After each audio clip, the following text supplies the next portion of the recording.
Okay, so dito naman tayo sa side na to magsimula ngayong video.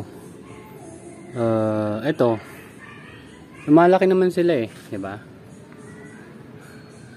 Problema lang wala akong mga date kung kailan ba talaga to na taniman. Pero lumalaki naman kahit walang direct sunlight talaga dito. Pero maliwanag. Ayun pala may direct sunlight eh, no? Hapon kasi. Pero mahina na yung sunlight niyan kasi mga alas 4, alas 5 na ng hapon nagkaka-sunlight talaga. Itong side na to, pero yung ibang side wala rin. So ito nag-grow naman eh, oh. Napansin ko naman lumaki na rin sila. Kaya ayos yan. So hindi dapat ako aakyat kasi naaalala ko yung mga tanim ko na nasa lupa.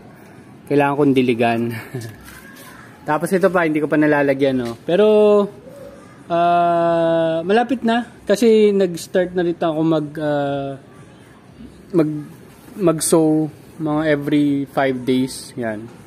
Every date na divisible by 5 siguro ganon. Ito, ano ba nangyari dito? Ito parang nalanta eh. Ay sorry. Ito parang nalanta oh, yung kale. Medyo wala pa talaga ako masyadong experience dito eh. Pero tingnan ko anong pwedeng maging, anong nangyari dyan. Baka katulad nung nangyari dun sa isa, na parang nabulok yung isang part niya, tapos nag-create siya ng panibagong ugat. Baka ganon. Ito, kailangan na lang diligan. Yan, nalanta siya.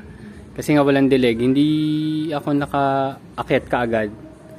So yun, yung isa sa mga disadvantage pag nakatanim ka sa lupa, lalo na kung maliit lang yung lupa na tinataniman mo, tapos maliit pa sila kasi yung roots nila hindi pa talaga established hanggang sa pinakailalim. Mahihirapan sila maghanap ng tubig.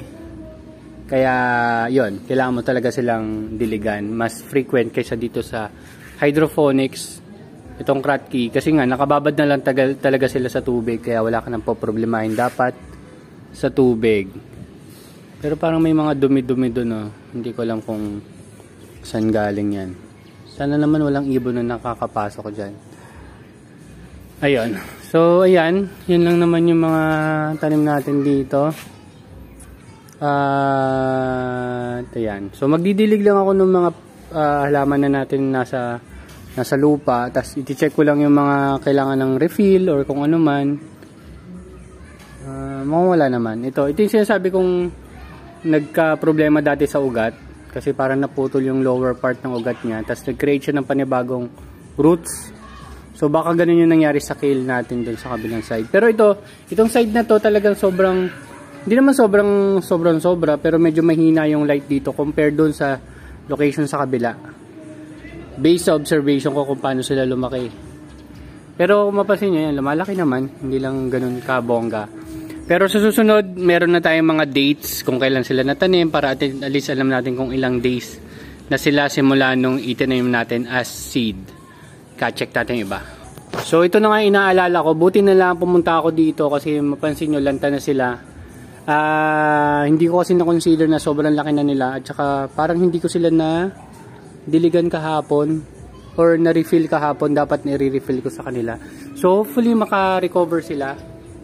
Ayan, so lahat yan nire-refill ko ngayon yung container nila. 350 ml lang kasi. Tapos ito parang unti-unti na talagang nade-deads. So hindi ko sure kung ano mangyari pero tingnan natin. Ayan, may mga kagat din talaga ng mga ibon. Ayun. So maliban doon, ito yata no, baka binungkal na ng ibon to. Yan. So at least yun. Usually yun talaga naging problema ko dito, mga ibon, ganyan. Hindi pa kasi to fully sealed na testing lang ba? Testing lang. Tingnan lang anong mangyayari. Ayan. Wala naman masyadong kakaiba ngayon. Pero baka malapit na magawa na naman ako ng cuttings. So magka-cuttings ulit tayo dito. Yun lang. So asikasuhin ko lang yung mga dapat asikasuhin. Wala naman masyadong kakaiba. Ayan o. Kailangan ko lang mag-refill. Ayan yung tubig niya. Kailangan ko lang mag-refill. At sana maka-recover pa yung iba. Okay? Yun lang. At update ko na lang sa susunod. Bye-bye!